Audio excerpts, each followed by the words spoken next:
word itself is a conundrum. Am I disabled? Are you disabled?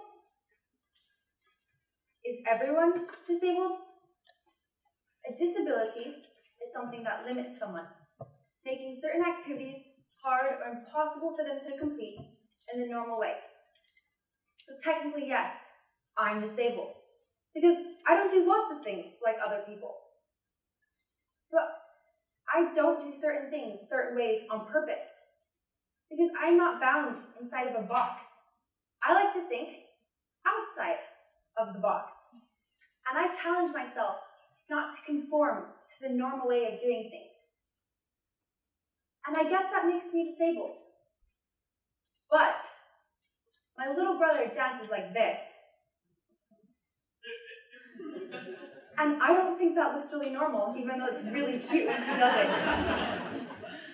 And you don't even want to know what it looks like when my dad dances. We're not going there. And I'm pretty sure everyone looks ridiculous while they're doing squats.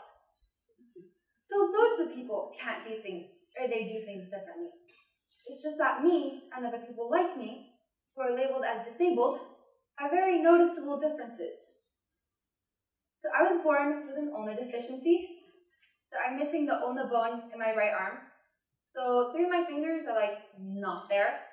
My elbow is fused, so I can't bend it, and this arm is a lot shorter than this arm.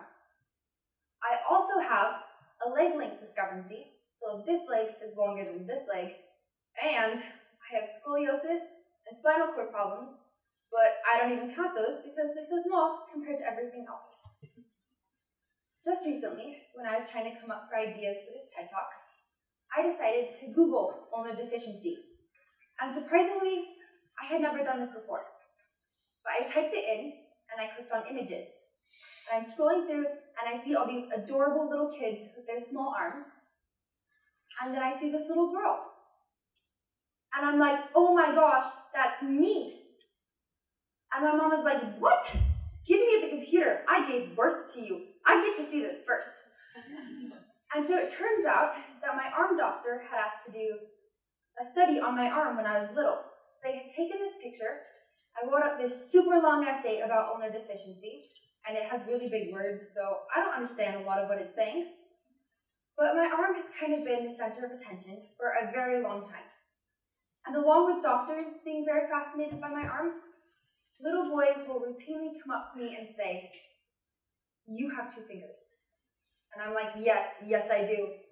And then they get very excited and say, "You look like a T-Rex." And I'm like, oh, thank you. So now, whenever people ask me what my favorite animal is, Mom was like, oh, it's a T-Rex. And then I say, notice the resemblance? So when I was little, as well as having a very strong connection with T-Rexes, I was also very particular about how my hair looked. And without 2 fully functioning elbows, I can't reach behind me and pull my hair back into a ponytail or a bun, which is really sad for me. So when I was in 6th grade, I had a really big leg surgery, so I was homeschooled. And since no one was going to be seeing me, I figured that this was the perfect time for me to look super awkward while I tried to figure out how to do my hair. So I watched a lot of videos of one-armed people doing their hair. And one of the arm amputees had made a hair tie that you can use with only one hand. So you put it around your head like a headband, and there's a button up here that you press, while you pull onto strings that you've wrapped around your hand that's not a hand. So you pull the strings and push the button, and it pulls the hairband back and gathers up your hair to a ponytail. And so we tried it, and it actually worked. It was awesome that people had come up with such a creative idea for something that most people probably wouldn't have even thought about. After I could do my hair with a special hair tie, I got even more tricky and figured out that if I flipped upside down like this,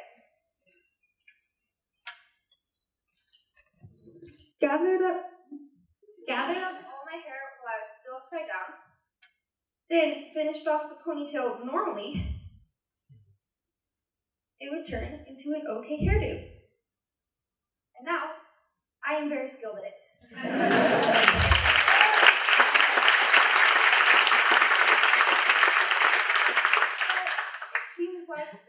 messy buns always seem to come right before I'm going to bed, which is such a waste. But am I disabled? I got to rock climb for the first time when I was in 7th grade. And I loved it. It was so much fun. It was a little bit hard, but I just thought that everyone had trouble with it when they first started. So when we came to TEDxISKL and I saw that there was a climbing club, I was like, yes, I can totally do this. Yeah, I literally fell off the wall like 5 seconds after I got on it, which was super awkward. I get a lot of stares for the amount of falls that I take, and the fact that I keep falling is really annoying.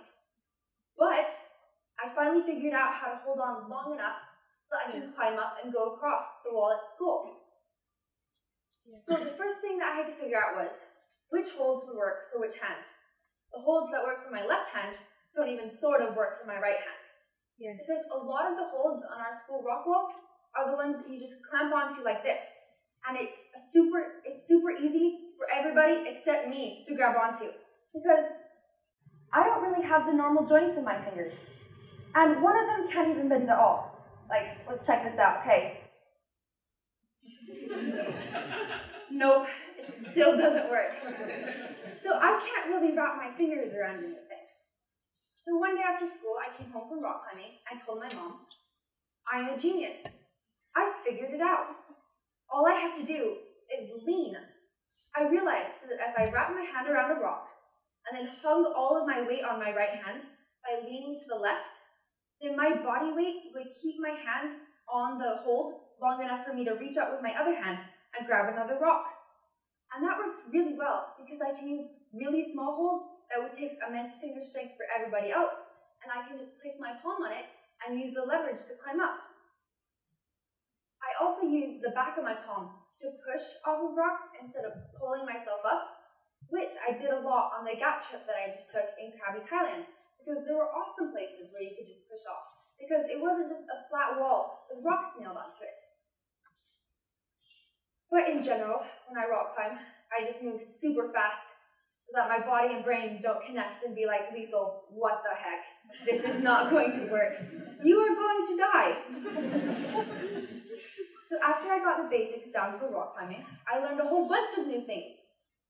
Like how rough the rocks are, which sounds really stupid because they're rocks. They're supposed to be rough. But when I'm climbing, I get blisters on my wrist and my fingers, and I realized that if I wear a bandage and I wrap it around here and right here, then it definitely improves my climbing, and I can climb for a lot longer periods of time because I don't have to worry about blisters. Also in Krabi, we got to rock climb on real rock.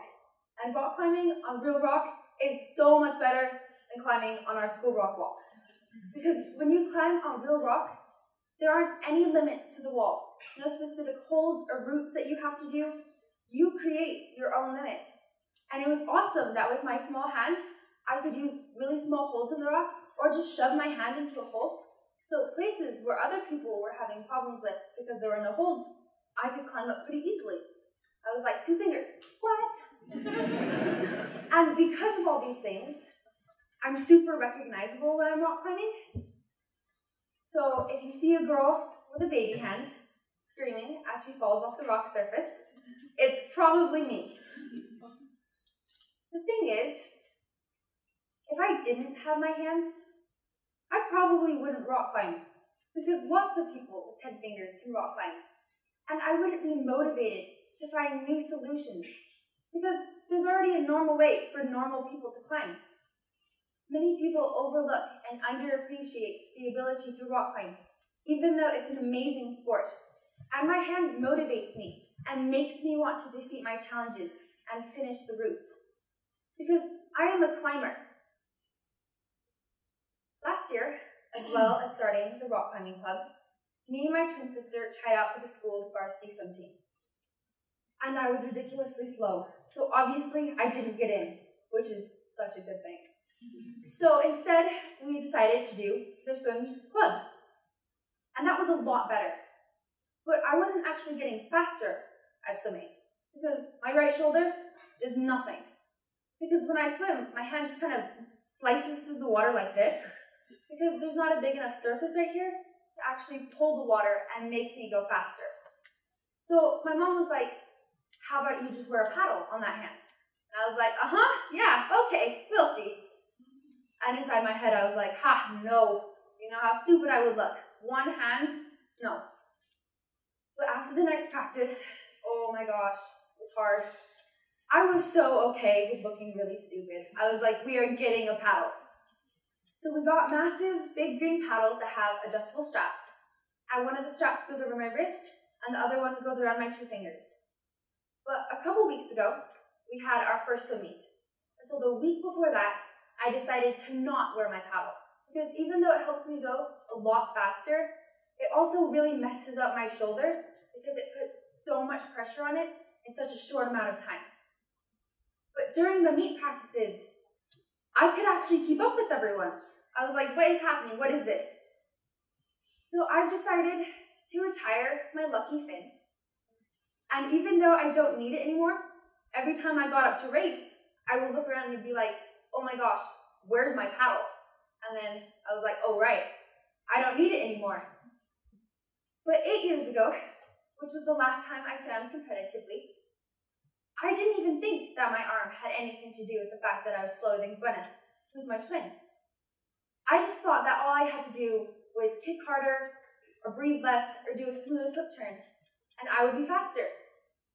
And I wish I could go back to that, because once you hit that wall, and you realize that no matter how hard you work and how many extra hours you put in, you will always be worse than someone else.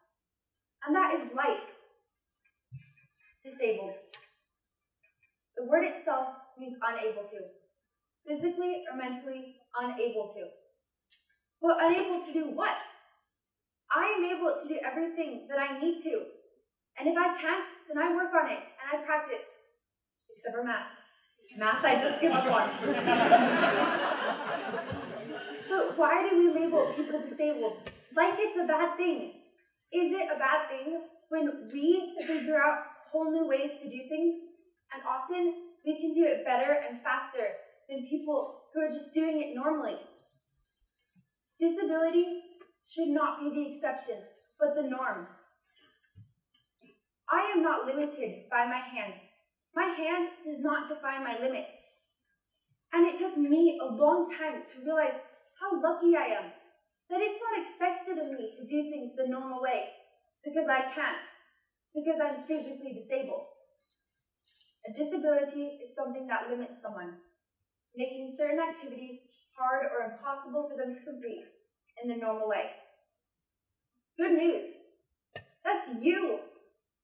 So you shouldn't be expected to try and act like everyone else. You should be able to be different, to walk around with bandages on your arms from rock climbing, to swim with a massive green paddle on one hand, and to rock a messy bun that was done upside down. There should be no limits to what we are able to do. I am the girl with 2 fingers. That is who I am. But I am also a twin, a swimmer, a rock climber, and a girl who happens to have the perfect amount of hands, 1.4. Thank you.